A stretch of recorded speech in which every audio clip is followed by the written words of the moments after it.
매일 성경과 함께하는 오늘의 큐티 시간입니다. 6월 17일 오늘의 말씀은 역대상 17장 16절에서 27절입니다.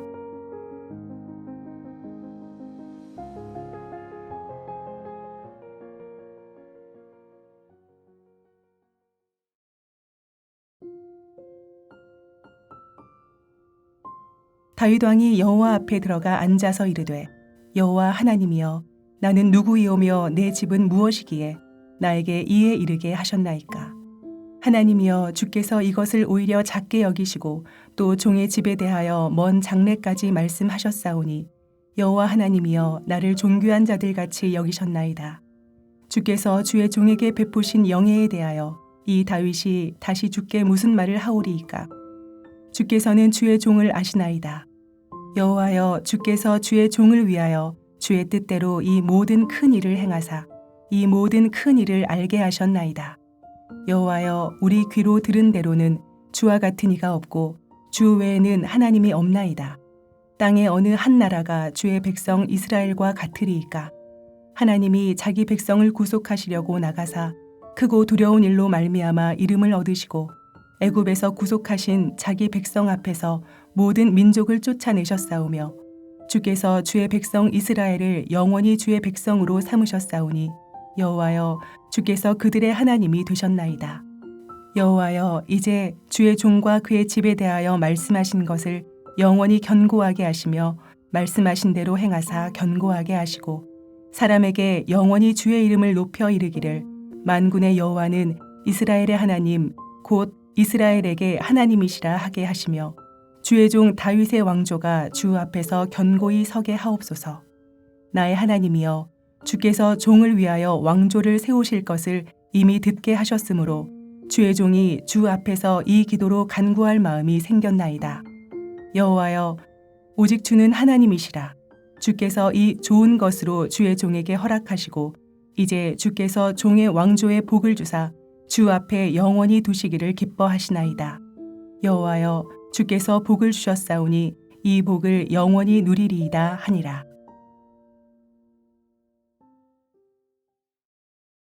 (6월 17일) 화요일 오늘 우리에게 주시는 하나님의 말씀은 역대상 17장 16절부터 27절까지 말씀입니다.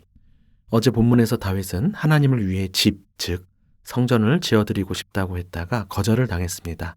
하나님이 언제 집 지어달라고 요구한 적이 있느냐면서 백성들에게 안정된 거주지를 주시는 것이 우선인 양 말씀하셨고 더 나아가 하나님께서 다윗을 위한 집, 즉 다윗 왕조를 영원히 견고하게 하시겠다는 말씀을 주셨습니다.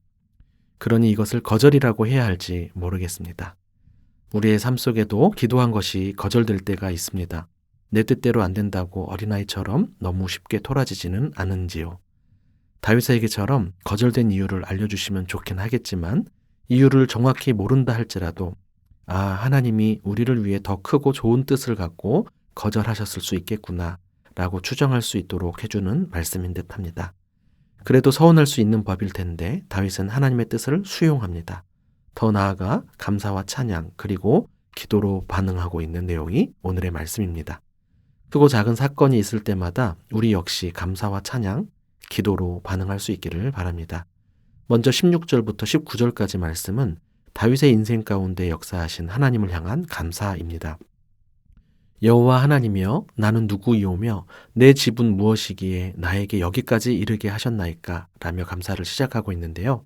다윗의 집은 어떤 가문이었나요? 마태복음 1장에 나타나 있듯 다윗의 고조모는 이방 여인이자 창기였던 라합이었고 증조모도 이방 여인 룻이었습니다.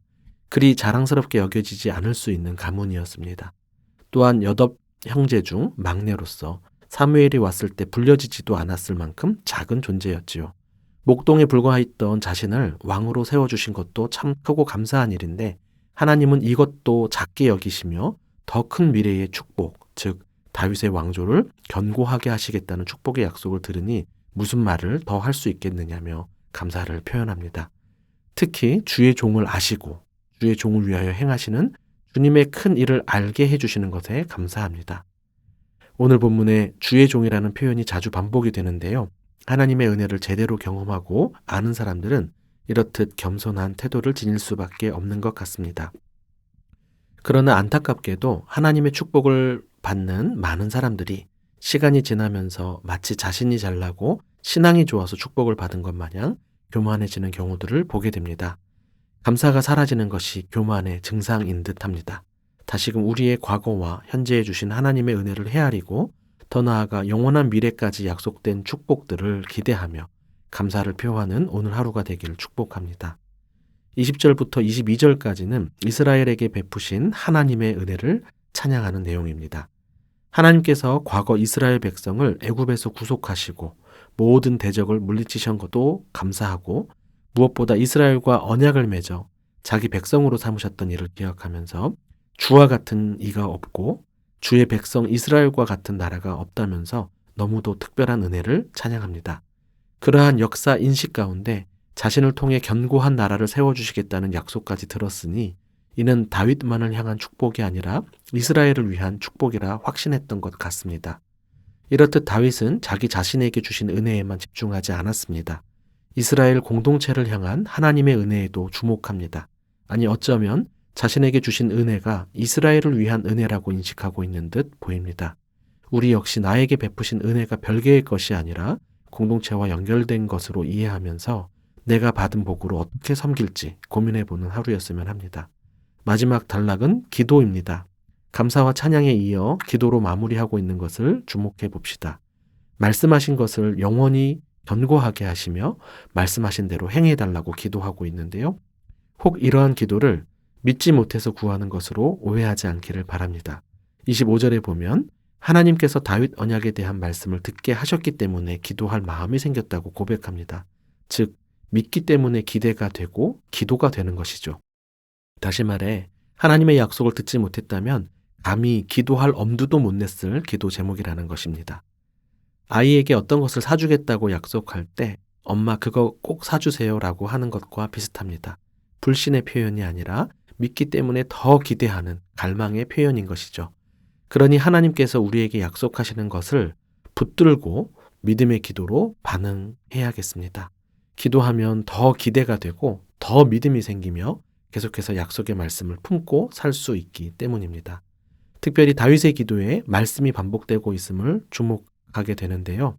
말씀에 근거한 기도가 되고 기도하기 위해서라도 말씀을 잘 배우고 기억하는 것이 필요함을 생각해 보게 됩니다. 우리의 묵상이 자연스럽게 감사와 찬양 그리고 기도로 이어져서 다윗의 고백처럼 내 입술의 말과 나의 마음의 묵상이 주께 연합되는 삶이 되기를 축복합니다. 기도하겠습니다. 주님, 다윗이 감사했던 것처럼 우리를 아시는 하나님 그리고 하나님의 뜻을 알게 하시는 하나님께 감사와 찬양과 기도로 반응하고 싶습니다. 우리는 실로 연약하고 천하며 악한 죄인입니다. 그러한 우리를 높여주셔서 하나님 나라 백성으로 삼아주시고 살게 하시니 얼마나 감사한지요. 주와 같은 이 없고 우리와 같은 백성이 없음을 고백합니다. 녹록지 않은 삶의 현실 속에 있을지라도 우리를 존귀케 하신 하나님과 약속의 말씀을 잘 붙잡고 기대하며 기도하며 살기를 원합니다. 특별히 우리의 묵상이 기도와 삶으로 이어질 수 있도록 축복해 주옵소서. 예수님 이름으로 기도합니다. 아멘.